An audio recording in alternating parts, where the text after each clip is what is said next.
Let's dive into the tape as New Orleans Saints quarterback Spencer Rattler's progress impresses. We got all of that and a little bit of lanyap for you on today's episode of Locked On Saints.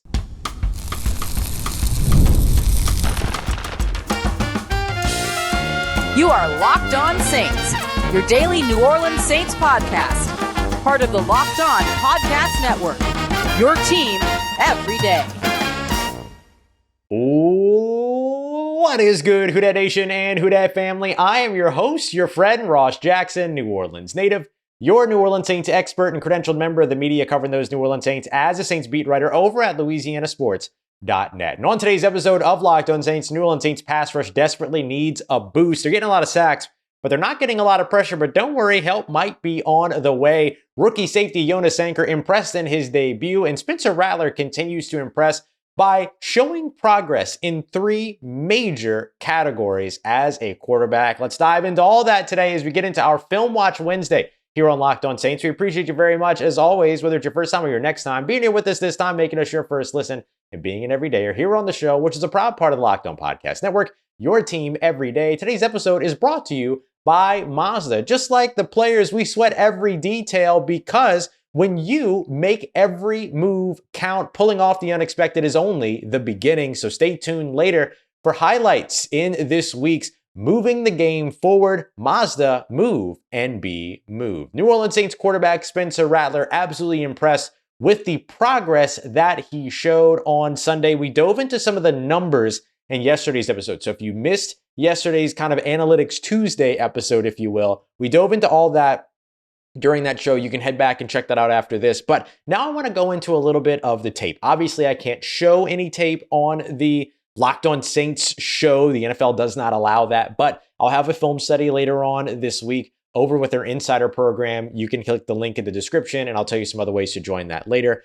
But we also have a story up over at LouisianaSports.net that you can go and check out that's got some stills and everything. So I took three plays from Spencer Rattler's day after I watched the whole thing that kind of exemplified progress in three major categories. And the three categories that really stood out to me was his operation of the pre-snap operation, his execution of the pre-snap operation. Listen to me using operation twice. His processing speed on the field and the decisiveness that he showed. So some of those things cover multiple other categories as well. For instance, decisiveness isn't just about deciding when to pull the trigger. It's about when to run the football, things like that. So we'll kind of pinpoint a couple of different things throughout all this. But I want to start off with the pre-snap operation.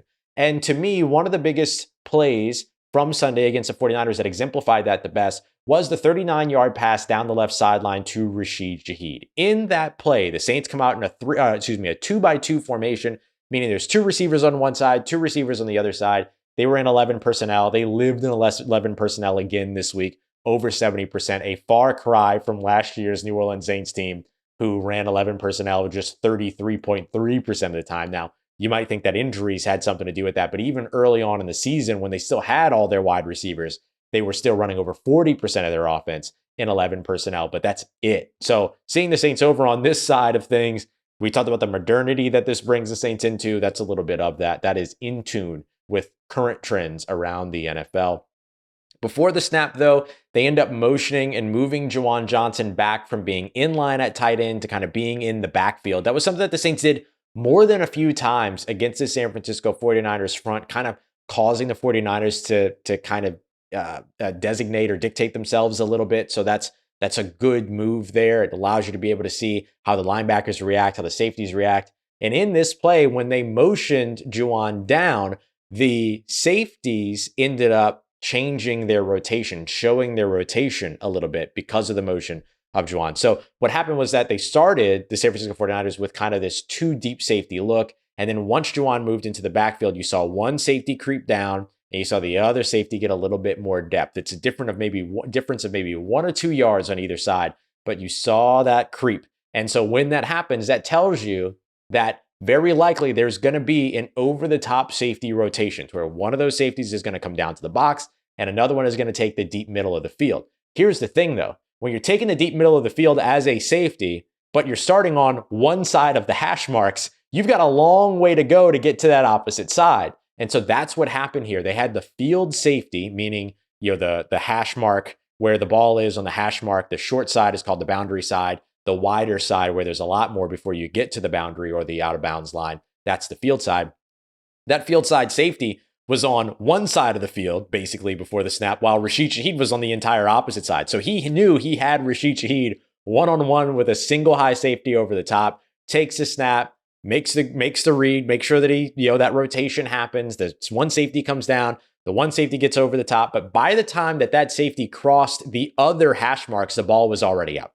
And that's exactly the way that play is supposed to go. Ends up hitting Rashid Shaheed, who, by the way, made a fantastic catch. And shout out to Spencer Rattler for the ball placement on that one too, going over the top and to the outside, giving Rashid Shaheed the angle to be the only player to be able to make a play on that, and doing so before that safety rotation was able to get over to the other side of the field in time. So good job operating, seeing how things were developing, what the safeties were showing, and taking what the defense gave you. Taking what the defense gives you doesn't always mean playing condensed to line of scrimmage. Sometimes it means attacking one side of the field where you have a one-on-one instead of going over the top where you would have a bit of a bracket situation or at least a double team situation by the time the ball got to its catch point. The second one for me was the processing speed, right? And so for me, this one was a 3rd and 6. Spencer Rattler completed to Alvin Kamara I think it was in the third quarter, and they gained 5 yards on it. So they did not pick up the first down on this play, but they start with a 2-by-1, 2 receivers to one side, or 2 pass catching options to one side.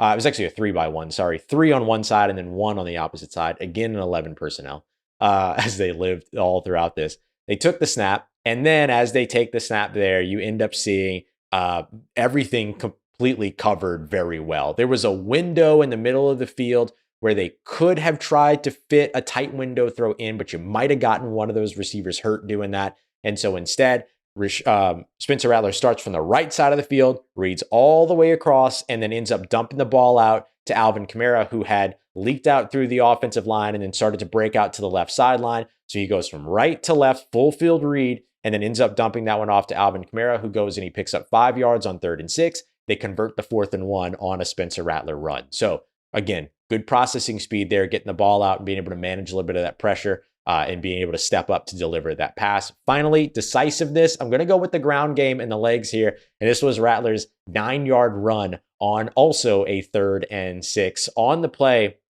As he drops back, he gets a lot of depth on that drop back.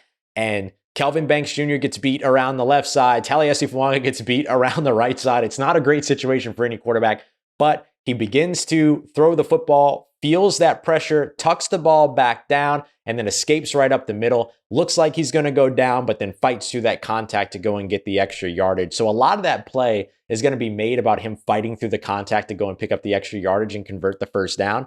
But really, the big thing that happened here was just the decisiveness. He could have dumped that off to Alvin Kamara, but had he reared back too much, there's a chance that ball could have gotten knocked out of his hands. Instead, protects the football and then escapes up the middle where he had a whole lane to run through. So I think when it comes to the decisiveness, the processing speed, as well as the pre-snap operation, Spencer Rattler showed a lot of growth and a lot of progress in that week 2 matchup. Now he gets to take that progress on the road up against the Seattle Seahawks. Coming up next, one defensive player made his debut in rookie safety Jonas Sanker, and he impressed. We got that coming up for you as we continue on with today's episode of Locked On Saints, part of the Locked On Podcast Network, your team every day. This episode is brought to you by Mazda's moving the game forward for those who believe that it's not just about playing the game, it's about redefining it. There are moments that do more than put points on the board. They move crowds, move culture, and move the game forward. And this week's moment that moved the game forward for me is really a player. And that player is, again, Spencer Rattler. I think when you talk about moving the game forward for the New Orleans Saints, finding out what they have at quarterback, for better or for worse, is a big time priority throughout this season. So a strong start to the season moves the game forward. A weak start to the season would have moved the game forward too, because either way, you're getting closer to an answer. So the Saints have some big tests, and so does Spencer Rattler on the way with the Seattle Seahawks and the Buffalo Bills right around the corner. So we'll see if they're able to keep moving the game forward at the quarterback position. When you follow what moves you, the unexpected is only just the beginning. Just like there's more to every highlight, there's more to every Mazda vehicle. Mazda, move and be moved. Today's episode of Locked On Saints is brought to you by friends over at Game Time, the best place to go for your last-minute ticket purchases. Let's be honest, there's no better place to be on a Sunday than in the Caesars Superdome cheering on those New Orleans Saints, surrounded by fellow fans just like yourself. Between the cues, the long login screens, and prices jumping at checkout, though it can be a little bit frustrating getting to your favorite events. And that's why I use Game Time. You see the price that you pay with all fees included. And of course, you get that Game Time guarantee, which means you always get 100% authentic tickets delivered on time and at the best price. I pulled up Game Time just to get a little bit of a look. And with just a couple of taps, I saw some amazing deals. I'm talking about your favorite NFL games for as low as $100. Download the Game Time app today, create an account, and use the promo code LOCKEDONNFL. You'll get $20 off of your first purchase. Terms apply. Again, create an account and use promo code LOCKEDONNFL for $20 off. Swipe, tap, ticket, go. Download Game Time today. All right, family, the New Orleans Saints got a look at a rookie safety that they are very, very excited about in former Virginia and now third-round rookie Jonas Sanker. And his performance on Sunday did indeed impress. He was only targeted once in coverage, and on that play, gave up less than 5 yards, quickly was able to break to the football, to be able to help to make a stop there. And that, to me, was the quintessential part of what it is that Jonas Sanker did incredibly well. All throughout this game, he flew to the football, he was in on plays, and he found himself out there helping so that nobody around him ever had to make a solo tackle. Jonas Sanker himself is a very strong tackler, but him getting in the mix constantly when it came to underneath throws or even some deeper patterns and stuff like that, there was a real showing of his aggression. And that was something that Kellen Moore highlighted about him, that stood out to him about him, was that he played with an aggressive and physical mindset, but did so in a controlled fashion. And when we talk about a safety that plays in a controlled fashion, you talk about a guy that's not like throwing his body around, potentially putting himself at risk, things like that. He was second on the team with 8 tackles. 3 of them were assisted, but 5 of them were solo. He was a guy that was all over the football field. And I thought that he played extremely well. He had some really good moments too, getting down in the run game, helping to set an edge. And even when he wasn't making a tackle in those situations, he knew how to get to the right spot that he was expected to be in this Brandon Staley defense, to be able to come down and give a little bit more of that run support. He's a really, really intelligent player. Never really saw him, bite a ton on play actions, and never saw him overcommit to double moves, never saw him overcommit to routes, things like that. Always kind of played with a very measured perception of what was going down on the field, across from him, consistently hustling to get involved in plays that he wasn't a part of initially. All of that was absolutely there for them. Mac Jones did not complete a single pass in this game that traveled more than 20 yards through the air. Now, there was, the big catch and run to Juwan Jennings that was 40 plus yards, but that completion was like an 18, 17 yard completion. And then Juwan Jennings did the rest, as Pete Werner I still can't tell if maybe he got his foot caught or if it was the slippery nature of the field, which has been a big time talking point here all throughout the week. I mean, we saw it during pregame warmups where wide receivers were running routes, and one of the receivers, I think it was Chris Olave, was the first one. He ends up running kind of this comeback or this hitch route, and then he slips, and then Rashid Shaheed goes to run, and then he slips, all the way down to the point where Keith Williams was like moving their routes down. He was literally walking up and saying, don't come this far, because they were trying to avoid that slippery spot on the field. And then they ran some kind of vehicle, motorized thing to maybe try to flatten out the field. I don't know exactly what it was that they were doing, but I think Nick and Mike have a really good story about what exactly that was over at New Orleans Football, so you can check that out there. But for the Saints, like, the slippery nature of the field was certainly a big thing. So maybe that's what got Pete Werner, I don't know. But in any case, like, that was the biggest completion of the game, but also none of the completions that went for 20 plus yards throughout were 20 plus through the air. It was all kind of catch and run stuff. So Saints have a little bit of, clearly some discipline things to fix in terms of not just penalties, but also missed tackles and everything, particularly in the passing game. But I think Jonas Sanker helps you out there. And he did enough when he was tasked with deep coverage to force Mac Jones to move on to the next guy. And that's what you want from the safety. I really wish, I've said this on the show before, I really wish that we had a stat for that. Of like, and maybe it's like, shut up, stop talking about it, Ross, and do it yourself. I get it. But like, man, I really wish that there was something that kind of showed like a forced progression or something like that by the by the safeties. I think forced incompletions have kind of become a thing, and I think that's a great stat that kind of helps to tell the entire story, not just interceptions, not just passes defended, but pass breakups versus passes defended, and putting them all in one thing and all in one pot. And by the way, the big difference between that is like pass breakup, you get your hand on the football. Pass defended is you either get your hand on the football or it's a little bit of a wider stat, a wider criteria, which could be, hitting the receiver as they catch the football, or just simply getting your hands up to where they can't see. So there's other ways to defend passes. That doesn't necessarily mean getting your hands on the pass on the way. And so, yeah, I was really impressed with Jonas Sanker, who was kind of thrown into the fire here. Now, he didn't have to go up against the full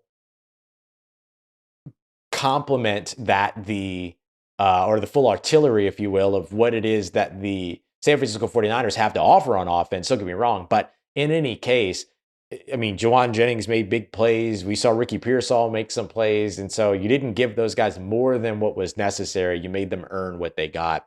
And so I think that Jonas Sanker did a very good job there. From the overall coverage side for New Orleans, I think one of the things that I came away highlighting is that actually there was pretty good coverage throughout the game. There were a couple of broken assignments. You saw the big pass down the left sideline where like nobody was there. Everybody kind of bit on an underneath route and everything. And then so it was like wide open to the left sideline. There were a couple of those moments, but for the most part, like a lot of the reason why some receivers ended up shaking free on Saints corners and Saints safeties was because the Saints corners and Saints safeties were covering for a long time.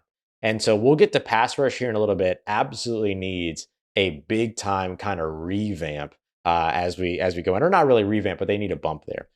The other player that I thought was massively impressive that came through on tape should be no surprise to anybody, and it's Demario Davis. I don't know how this dude does it. I genuinely don't. I mean, he is just as good as almost any 24, 25, 26-year-old linebacker in the league, off-ball linebacker in the league that you can point to.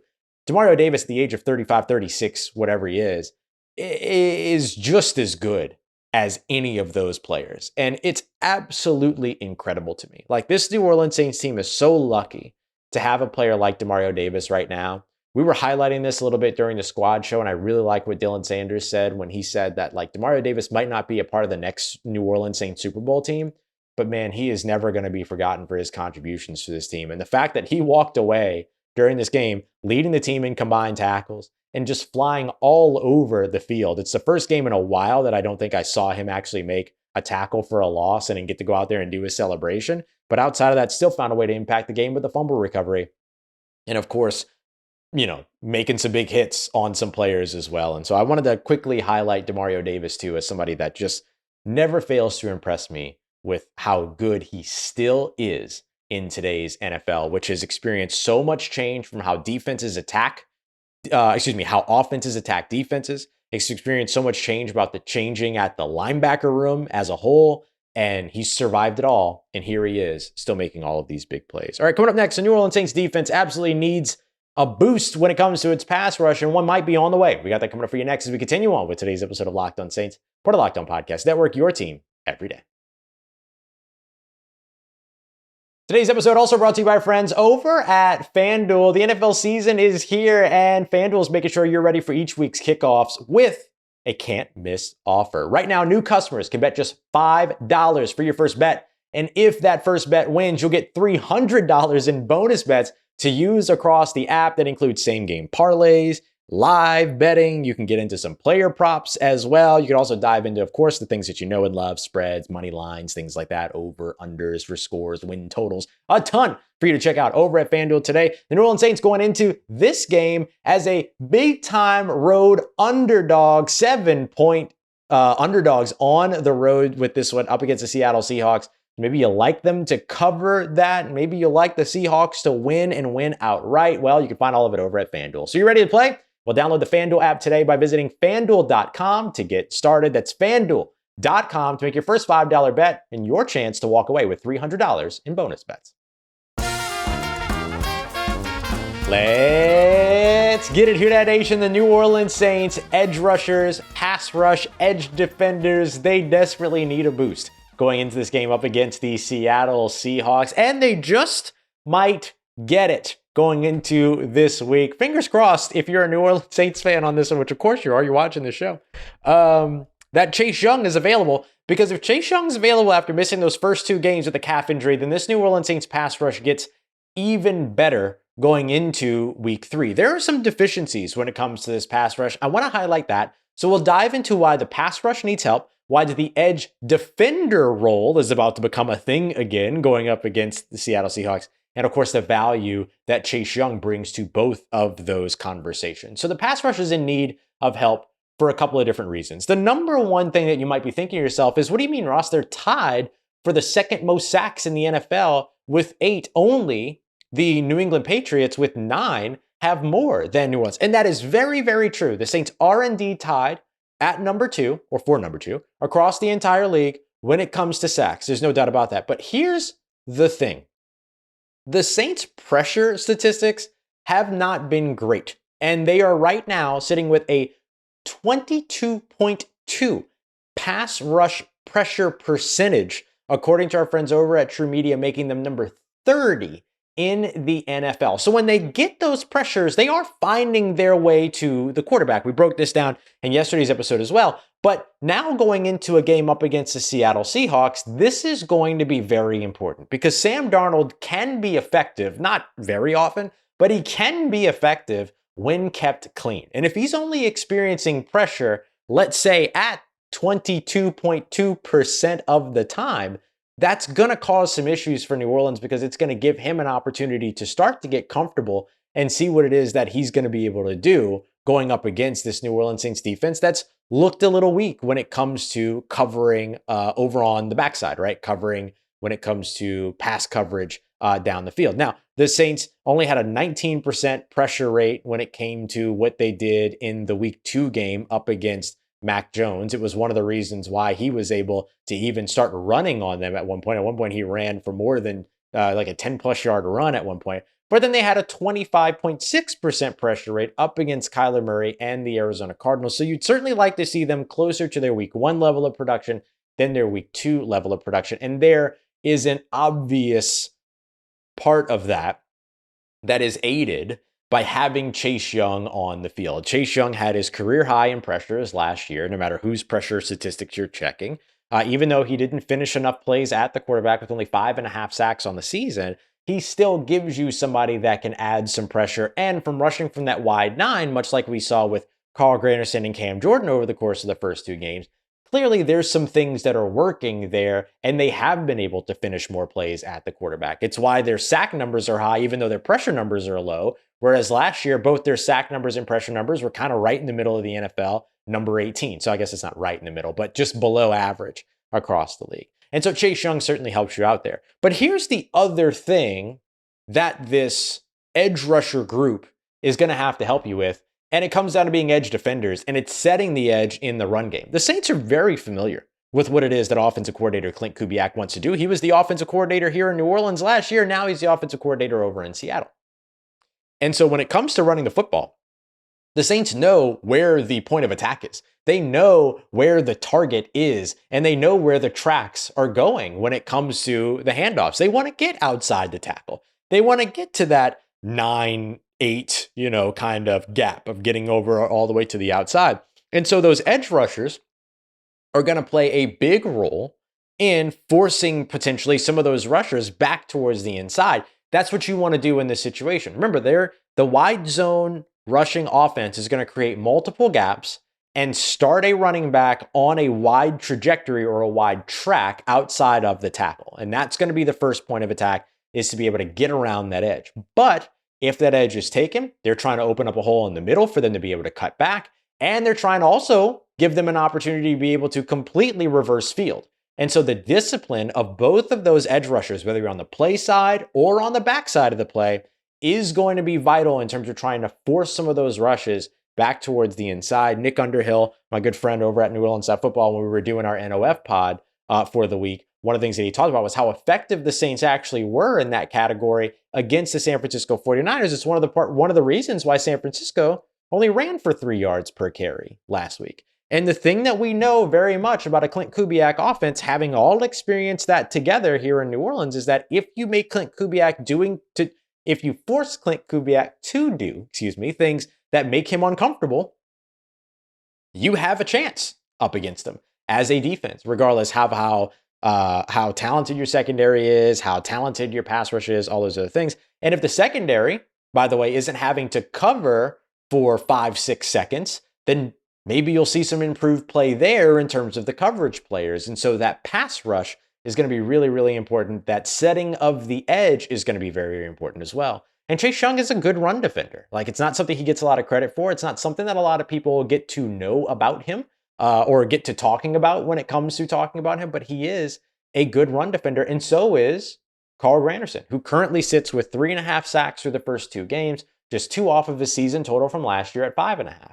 And so watching that game up against San Francisco, you really saw that pass rush kind of get neutralized more times than not. But man, when they got the pressure, they were getting the sacks. Like, they were getting into that backfield and they were making some of those plays. Now, the week 1 sack numbers are a little bit inflated. A couple of times where you helped, rush Kyler Murray out of bounds for no gain and things like that. Like, that kind of boosted a little bit of those sack numbers. But nonetheless, the Saints were there and the Saints were getting it done. And now they're going to go up against a far less mobile Sam Darnold. And so you got to make Sam Darnold see ghost, which he's not that quarterback anymore. He's not great, but he's not that quarterback anymore. And of course, you got to limit that outside run game. All right, we appreciate you very much for being here with us. Don't forget to check us out every day over on the Gulf Coast Sports and Entertainment Network at 10 a.m. And in tomorrow's episode, Crossover Thursday, Corbin Smith and I break it all down. We appreciate you very much, as always, making us a part of your day, part of your routine, for saying yes to me and the show. If you see me, please say hi. And if you need anything else around your New Orleans Saints in between these episodes, make sure you follow me on your favorite social media at Ross Jackson, NOLA. Hit me up. Let me know how the family's doing. Let me know how you living. Let me know how you momming them. And trust you, that nation, I'll holla at you.